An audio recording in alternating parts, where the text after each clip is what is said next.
cái tan này mà biết khỏe cái ồ chết được tụ cái này cho hay si nó bự cho hay cho để cho phải lột lì nó phải có cho hay là cho trẻ cho vào tụi nó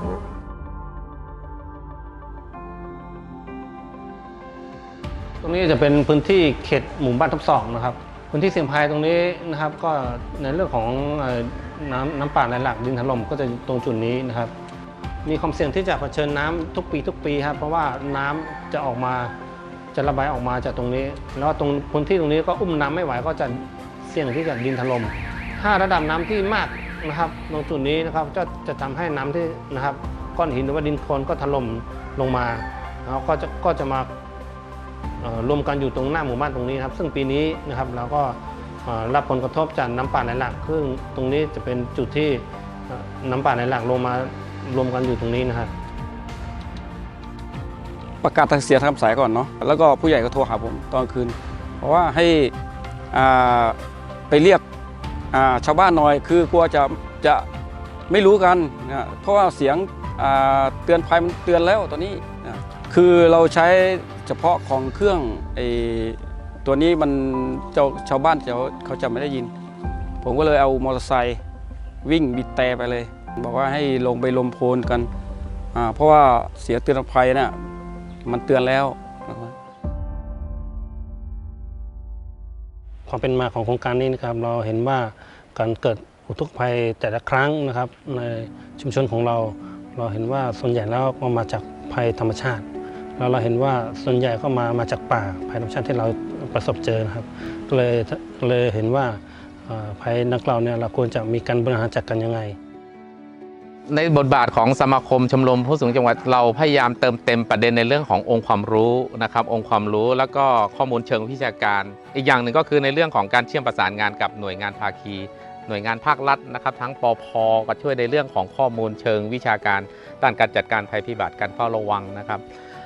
ทางพัฒนาสังคมและความมั่นคงของมนุษย์จังหวัดแม่ฮ่องสอนก็จะช่วยในเรื่องของสิทธิสวัสดิการขั้นพื้นฐานให้กับด้านสังคมผู้สูงอายุคนในชุมชนหรือกลุ่มเปราะบางนะครับเชื่อมประสานกับสาธารณสุขจังหวัดแล้วก็รพสต.ในพื้นที่ประเด็นในเรื่องของการดูแลสุขภาพผู้ป่วยเรื้อรังหรือกรณีการฝึกซ้อมแล้วมีการปฐมพยาบาลเบื้องต้นเราต้องประสานภาคีหน่วยงานต่างๆเหล่านี้นะครับตลอดจนองค์กรปกครองส่วนท้องถิ่นอบต.หมอกจำแปซึ่งเป็นทีมพี่เลี้ยงหลักที่เรามีการเชื่อมประสานและขอความร่วมมือทั้งบุคลากรทั้งงบประมาณในการมาต่อยอดให้กับ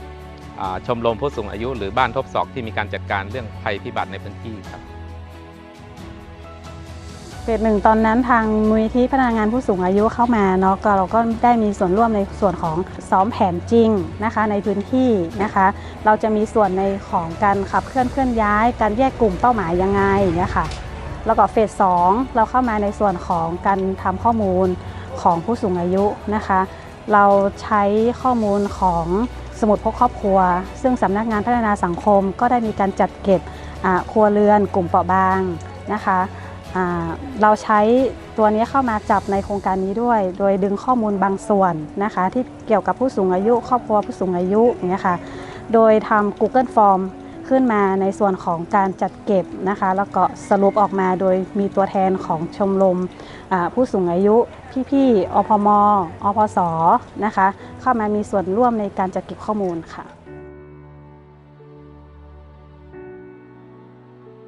ซึ่งในชุมชนของเราก็มีผู้สูงอายุเยอะนะครับที่อยู่ตรงจุดนี้ฉะนั้นทางคณะกรรมการหมู่บ้านครับก็ได้แบ่งโซนในเขตพื้นที่ปลอดภัยแบ่งออกเป็น3โซนนะครับถ้าน้ำป่าไหลหลากนะครับไหลลงมานะครับตรงโซนนี้ครับไหลลงมาโซนนี้นะครับก็ตรงนี้จะเป็นจุดที่สูงฉะนั้นให้เราทำการอพยพมาจุดที่1นะครับแต่ถ้าโซนที่จุดปลอดภัยจุดที่2คือหน้าบ้านผมเองนะครับถ้าเห็นว่าตรงนี้ถ้าไหลเยอะเกินตรงจุดที่1ไม่สามารถที่จะอยู่ได้นะครับก็ให้อพยพมาจุดที่2คือทำไมถึงเป็นจุดที่2ที่เป็นหน้าบ้านเพราะว่าผมมองว่าครัวเรือนแต่ละครัวเรือนได้สร้างกำแพงนะครับกำแพงหน้าบ้านแทบจะทุกหลังคาฉะนั้นเรามองว่าถ้าน้ำป่าไหลหลากลงมาจริงๆก็จะเป็นการช่วยชะลอน้ำด้วยในส่วนหนึ่งก็เลยมาเป็นจุดที่2ตรงนี้นะครับแล้วก็เราไม่สามารถที่จะอยู่ที่จุด1ปลอดภัยแล้วก็จุดที่2ปลอดภัยไม่ได้ให้เราอพยพไปจุดที่3ตรงนี้จะมีสะพานที่จะข้ามไปจุดที่3เป็นจุดเสี่ยงเหมือนกันครับตรงนี้เป็นสะพานถ้าสะพานขาดหรืออะไรเราก็ไม่สามารถที่จะอพยพไปตรงจุดนี้ได้เพราะว่าตรงจุดนี้ก็จะเป็นน้ำป่าไหลหลากปิดนะครับ ปิดถนนหน้าหมู่บ้าน